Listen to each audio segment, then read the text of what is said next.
My 5 favorite words. It's election night in America. Our panel is standing by live. We got the special music, the special graphics. We'll take you to the states counting ballots right now. Let's start in Florida. Ron DeSantis is term limited and leaving the governor's office in January. CNN can now project that Trump-endorsed Congressman Byron Donalds will easily win his party's nomination for that governor's race. He will face off against former Congressman David Jolly, a vocal critic of President Trump, who left the Republican Party to officially run as a Democrat. Florida also held a slew of House races. Among the notable wins there, Debbie Wasserman Schultz, who CNN projects will be the Democratic nominee for the newly redrawn 20th House District. Wasserman Schultz, a white Jewish woman, won a historically black district, which will not have a black representative in Congress for the first time in decades. This is such a difficult and fraught time in our country. There is so much at stake in this moment. And I want people to know that representation matters. It matters. And I will fight to make sure that representation counts again. We will make sure that we ban gerrymandering. All right! While California's main primaries are over, a special election is being held to decide who will serve out the remainder of Congressman Eric Swalwell's term after sexual assault allegations derailed his campaign for governor. He resigned his House seat, and look at how close this race is. Aisha Wahab ahead of Melissa Hernandez, but only by about 1,700 votes. The early numbers in on that. We will be speaking with Hernandez soon. But we start off live in Orlando. That's where Claire Heddles, senior political correspondent at the Miami Herald, joins us live after going to the Byron Donalds event earlier. You've got a story out in the Miami Herald. Let's put it up on the screen. David Jolly versus Byron Donalds. Can Democrats break 27 years of Republican rule? So break down what they would have to do to actually do that. Yeah, that is the question now. Can they actually pull it off? Byron Donalds has raised more than $110 million, whereas David Jolly has about $10 million. So he needs to overcome this massive fundraising disadvantage. Florida is a very expensive state to run ads in. And so part of the question is, can David Jolly raise enough money to define himself to Florida voters, or is Byron Donalds going to be able to run enough ads to define David Jolly for him in these next 2.5 months?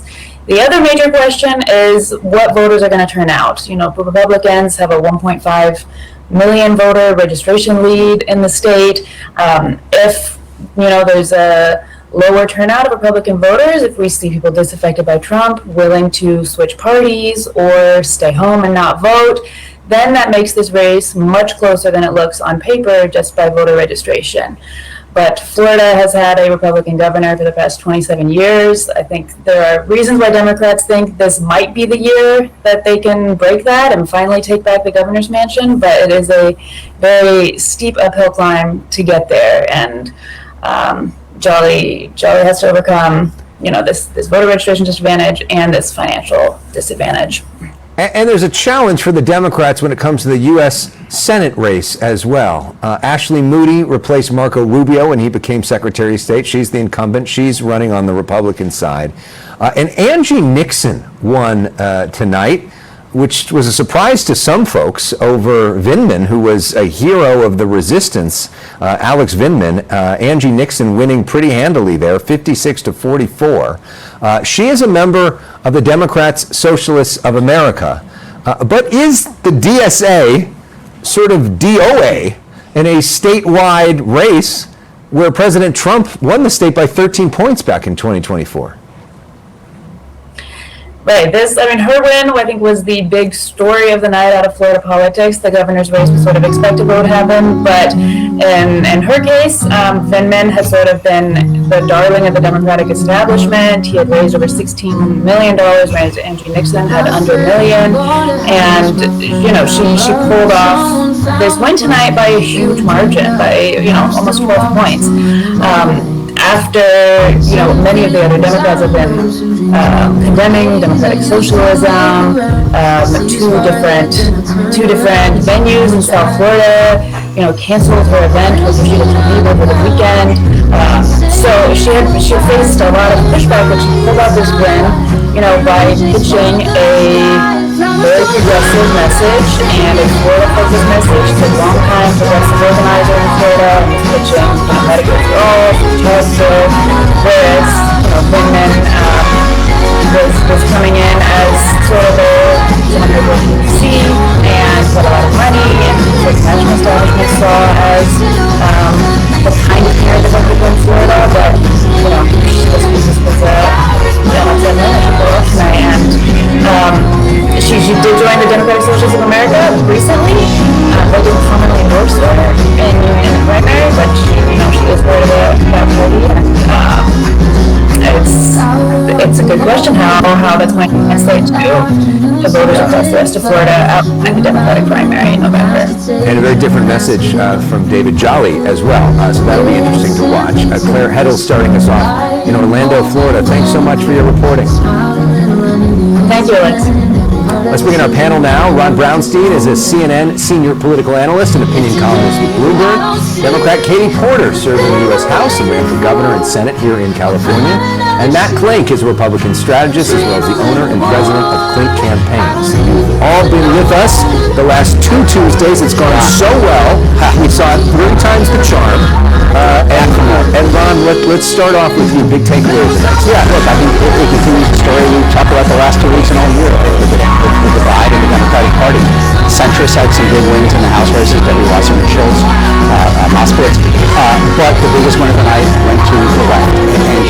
And her win, I think, it was always uphill in Florida for Democrats. It's more uphill now, but I think the winning strategy was an extreme version of what we've seen from other Democratic centrists this year. He literally did not debate them.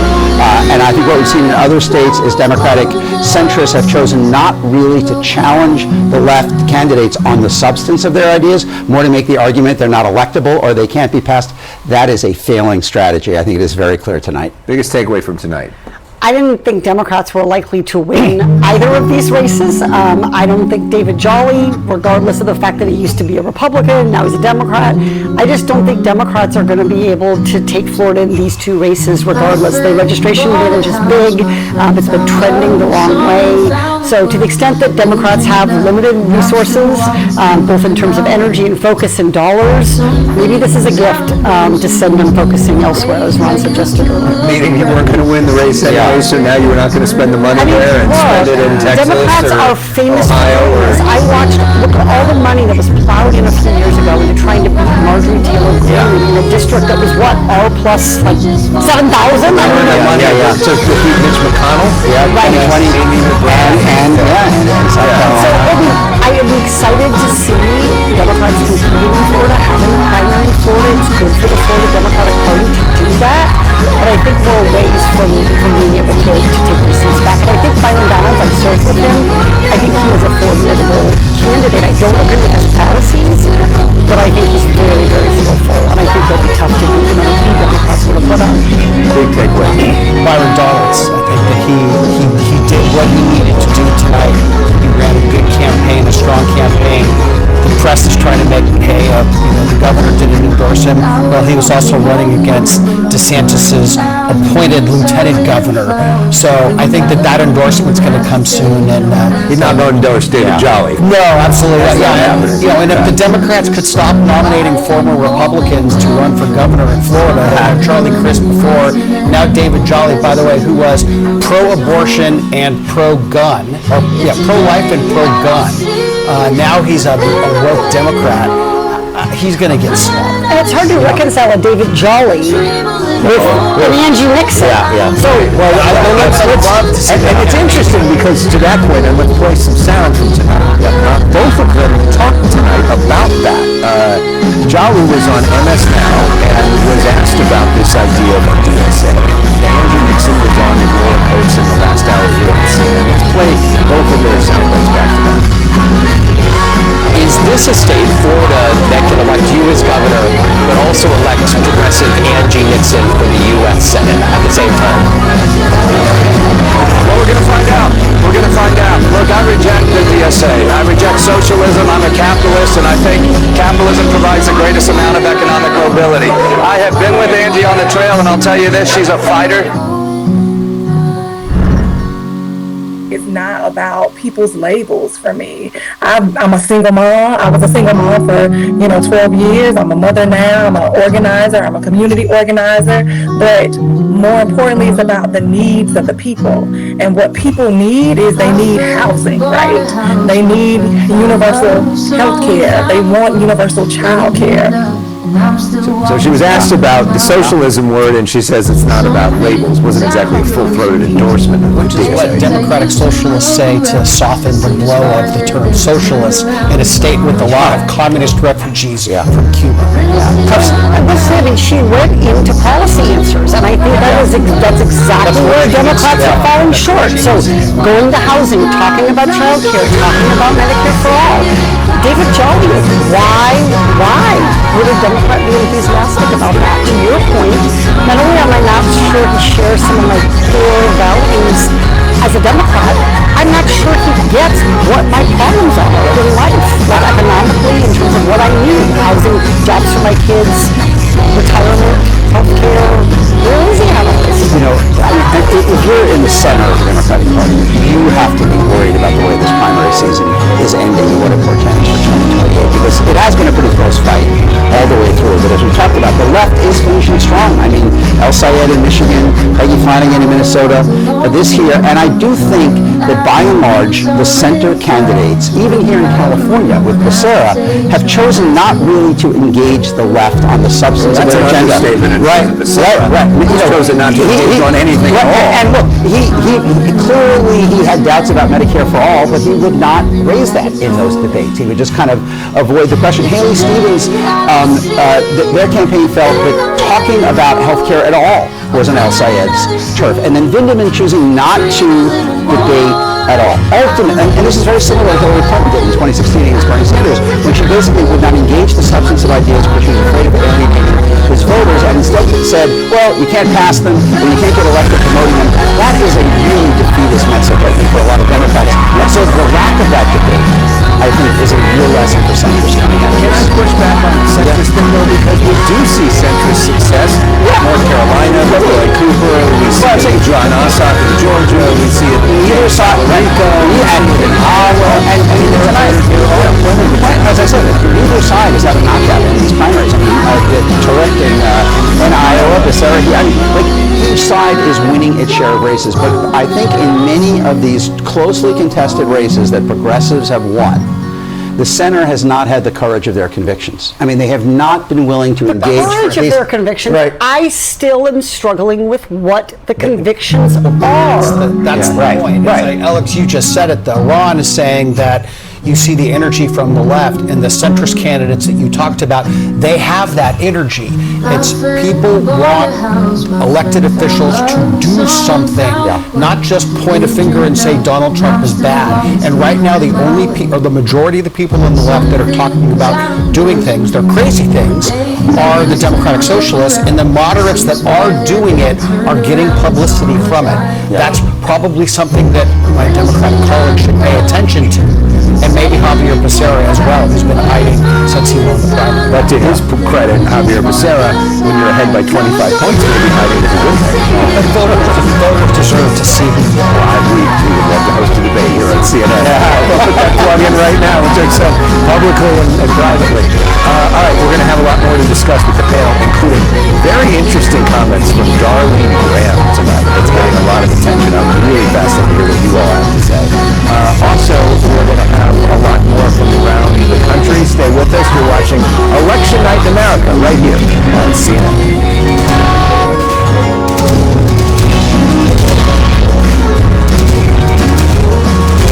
Decades in Sports, Sunday at 9 on CNN, and next day on the CNN app. Hey, bud. Joining me for a 10K?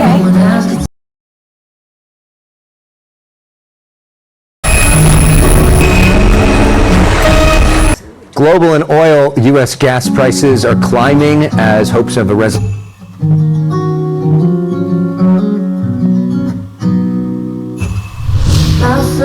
Global and oil,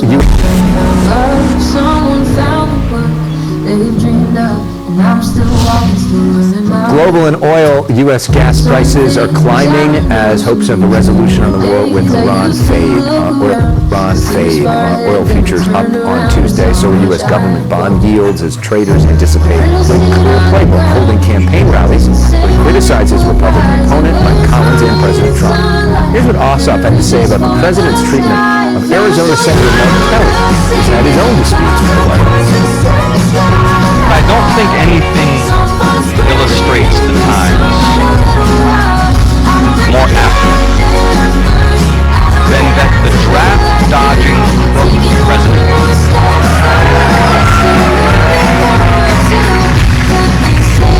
who has plunged our nation recklessly into a war he knows not how to end or to win, tried to imprison this man who embodies American heroism. Let's bring back in our panel, Ron Brownstein, Katie Porter, and Matt Klink. We will talk about Ossoff and his future in a moment. But first, I want to talk about Darlene Graham, who is the new senator from South Carolina after her brother Lindsey Graham died. She had no political experience before. Last week, she officially made it to the runoff, which is next week. You suggested that she may make some mistakes during that process. You suggested that she was going to win, and you suggested that she was going to lose. So here's what happened tonight. She's on a debate stage. You haven't seen this yet, so we're going to get your reaction to it. Roll the clip. Are Taiwan and the South China Sea national security issues for the United States, and if so, why or how? I'm just going to be honest. I do not know national security. I'm not that informed on national security, so but I do support the military. My brother was in the Air Force for 33 years, so I will do everything I can to support the military. My dad was in the Army. I'm not a polished politician up here. National security is not my thing, not my area of expertise, but I do support the military. First reaction?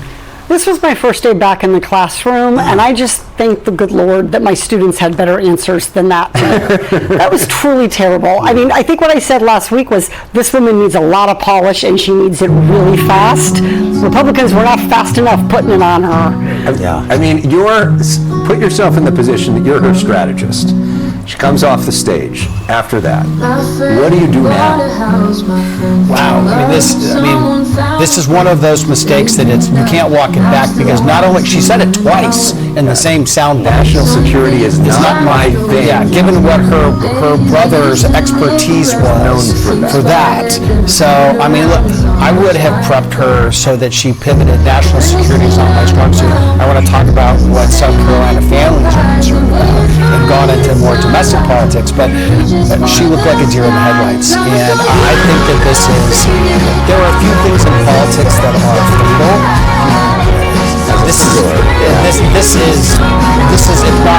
right on there. Usually, Ron, when something is fatal, it is a distillation of something that people are already worried about, right? And the concern about her is, does she have the juice? Is she experienced enough? Can she do this job? And what's the most dangerous thing in politics? When you confirm a pre-existing narrative, when you validate a pre-existing narrative. Al Gore misspelled potato in 1992. People said he was tired.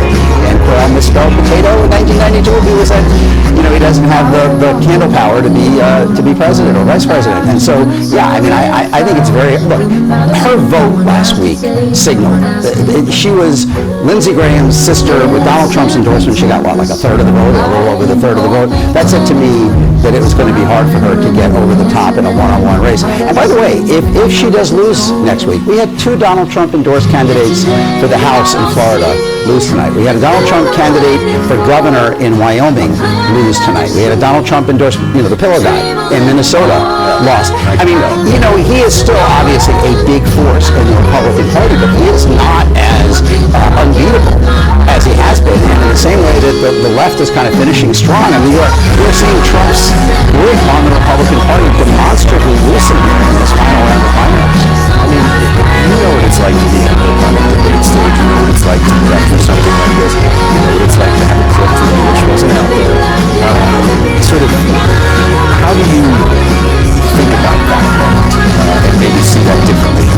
Well, I think this is not, often when you have a mistake like this, it's in a moment.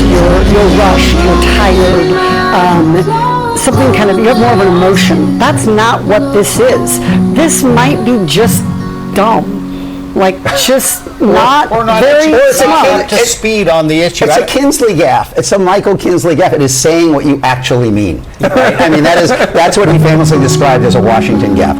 When you say what you actually believe, and she was just being honest. She was just being honest. National security is not her thing. Right. And she doesn't know much about it. That's what that was honest. Which was honest. The interesting part, though, is the Republican standing next to her, Ralph Norman, says nothing. Yeah.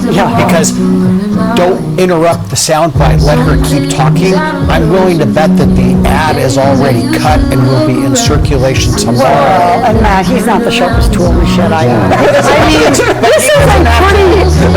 There's no A plus in this crowd. Okay, like it's those two. He just needs a consultant who knows how to manipulate social media. But if I'm going down, like, and I have one request, I'm working somebody, you said you're trying to, have a pepper mill or whatever, I'm just hiding out. Like, I don't think you could prep that fast enough. I've run a lot of Lindsey Graham, Darlene, and Trump endorsement. But look, I mean, it's also, in some ways, this is similar to what is happening in Iran. I mean, Trump's belief that he is infallible, that no one can stand up to him. The only reason, the other presidents didn't get their way is because they didn't have his will, his kind of, and like here, he picked someone who has no business being in the Senate. I mean, he's like a perfectly nice person, but, and he doesn't feel he could just push it through with no other reason. And also, if she would have just been a caretaker, nobody would see. She would go off into the sunset, senator and very different. But when she decided, I'm going to run for this on my own, then you do get those kinds of questions. Yes. And that's part of, that was her decision to do that too. And he backed that as well.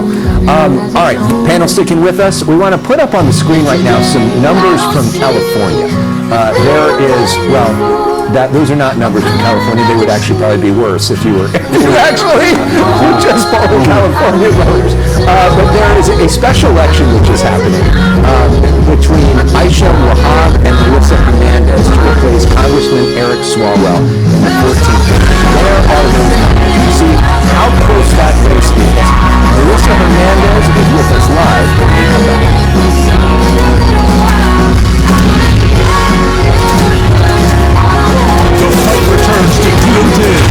Hernandez, one of the Democrats competing in that race. She's currently about 1,700 votes behind, but this race is very close, and there's a lot more counting to go. Melissa Hernandez, welcome to The Story Is. Thank you. Thanks for having me. How do you read these initial numbers? Where do you think you're at in this race? Reading the initial numbers right now, we're creeping up steady, and I'm good with the numbers right now because as you see what has happened in the last several races in the last elections, we have closed the gap.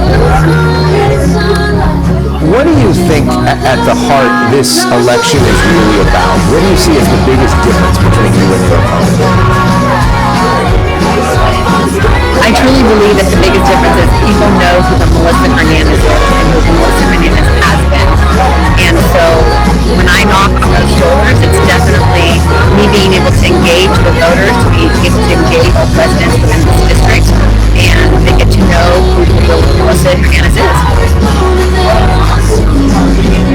In terms of what's interesting about this particular race is not only are the two of you competing against each other right now, which is for the remainder of Eric Swalwell's term, the next couple of months, but then the same two are competing in November for the full term next time around, which includes a different district because of redistricting in California.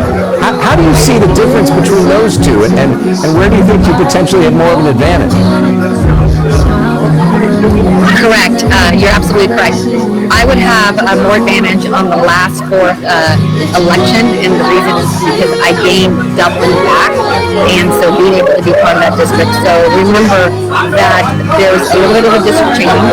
would ask, so many folks have reached out to me saying, why I'm going out to register voters, I cannot vote, why can I not vote? So this race has been very confusing for so many voters, and I was walking yesterday, I was walking today, and a lot of folks did not know that they have to vote today. Many people are on vacation, they're getting the kids back to school, and so there's a lot of stuff going on. And again, this has been a race that we never thought would work out the way it has been because of the fact that we had former Congressman Swalwell resign, and then we went on to the election and created a special election that was being created. So again, a lot of folks are not aware that they had to vote today. So it sounds like what you're saying is, regardless of what happens tonight, you're more confident even about the fall.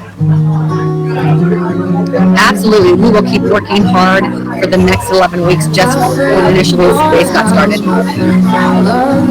Melissa Hernandez joining us from a loud victory party, potentially. Who knows? We'll see what happens. But we appreciate you joining us tonight. Thanks so much.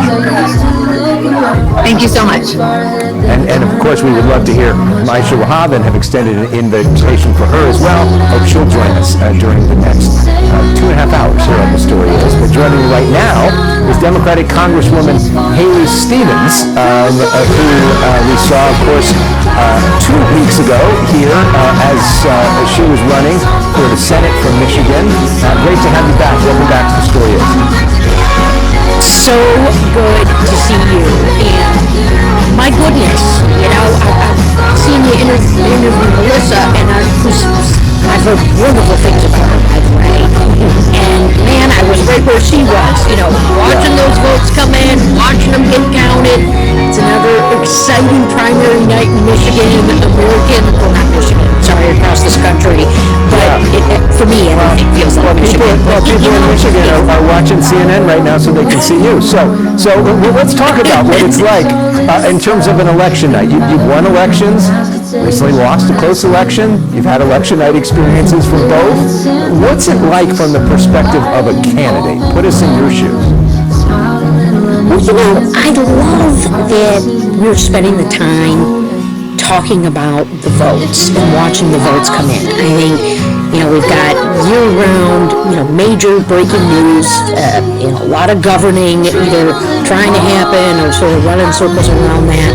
We've got 63% of Americans, by the way, right now living paycheck to paycheck. And, we get these elections, and there's a lot of commentary around the election, but it really just comes down to the votes, right? Forget the polls, forget the money, forget the tweets, forget the commentary. We're watching people in this country exercise their right to vote, and let every vote be counted. Then we're seeing it in real time play out in states across this country right now. It's exciting, and we're certainly going to see a lot of that first Tuesday in November, when every single state comes to the polls to vote in these midterm elections. Yeah, which is going to be a lot of fun. We know Israel was an important thing. Yeah, Israel was an important part of your election. AIPAC, the American Israeli Political Affairs Committee, spent big on your election. They spent big for Melissa Hernandez against Aisha Wahab. We don't know what's going to happen in that election. They spent big for Jared Moskowitz in Florida. He won. Here's some of what he said about that issue earlier tonight on CNN. You got to remember, 25% of this district is Jewish, 20% of this district is Hispanic. People have escaped socialism, and when they hear folks from the DSA go on television and talk about, how they want to abolish the Senate, which, don't give Trump any ideas, and they want to get rid of prisons, and no borders. Most Americans hear that stuff and they say, what is going on? What do you see as AIPAC's role in American elections? And how do you also see the divide in the Democratic Party? Okay, well, look, I think Jared Moskowitz is a phenomenal congressman, and I'm really proud to serve with him. I'm thrilled he won his primary. I was looking earlier. It came in along with Debbie Wasserman Schultz. I mean, look, there's a political that people participate in politics. APAC is one of those groups. It's an organization of 6 million people. They certainly have a huge Jewish population in my district. I'm deeply proud to have a very treasured relationship with the Jewish community. And I think more so what you are getting at is the fact that Donald Trump, this has nothing to do with, anything other than his poor management. Tonight we got another headline about him and tariffs in Canada. Okay, we've had that herky-jerky. He's started this war in Iran, kind of on his own volition. You now hear Republicans, I think Nancy Mace might be one of them, who's saying that the president needs to give answers. You've got this open Senate seat in South Carolina, and I just heard one of the, candidates, I guess she's Lindsey Graham's sister, saying she didn't know too much about foreign policy. And people, national security and everything, and it's kind of, right? I mean, you got all this money, the federal government sucking up. You got the president closing down the Department of Education. You've got, in my state, which I can talk to very clearly, you got people being billed to death. I mean, you got utility bills that cost as much as a mortgage. It's just like and the country's being run by billionaires. So, look, maybe there's ire, because we've got super PACs in this country. I know my good friend Katie Porter's on your panel. She was a leader in terms of calling out dark money and special interests. Decades ago, they created these little PACs that get, we have a Planned Parenthood PAC, you got a Ford Motor Company PAC, they give $5,000 to campaigns each, okay? But people want change in our system. They just want change, and what's happening right now is incredible. People are going to the polls, we're being surprised at elections. You can make a ton of assumptions, but gosh, long live the will of the American people in the ballot box. That is personal, that is private, that is sacred. Lastly, we're out of time, but just real quickly, about your future, what's next, and does it include being a TV commentator? You know what? I love watching you. When you're up there and whatnot. Participating in the deliberation of the discourse of this great nation, from the halls of the House of Representatives to wherever I go next, is always an honor. Godspeed. Thank you, Frank. Yeah, that sounded something the founding fathers said a long time ago. I liked it.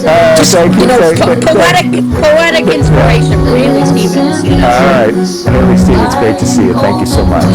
We'll be following election nights throughout the night. We want to get you up to date on some other stories too, including the details of an alleged college drug ring. This story is wild at Penn State University, and wait till you hear the nickname of the guy behind it. Stay with me. Decades in Sports, Sunday at 9 on CNN, and next day on the CNN app.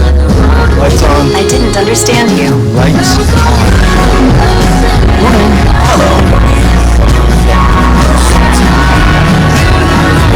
Black coffee, no sugar. Enjoy coffee. Instead of building new ways for machines to talk to people, Chase is building new places for people to talk to people. With tech that's actually helpful and 5,000 branches in 48 states. Chase, make more of what's yours. I'm Saquon Barkley, and I spent all day jumping through hoops. But watching football shouldn't feel like jumping through hoops. That's why I have DirecTV. It brings all my football into one place, so I can easily find and watch it. No jumping, no flipping, or hopping between apps, or channels. It's all my games, no matter where they air. Football's hard, but football with DirecTV, easy.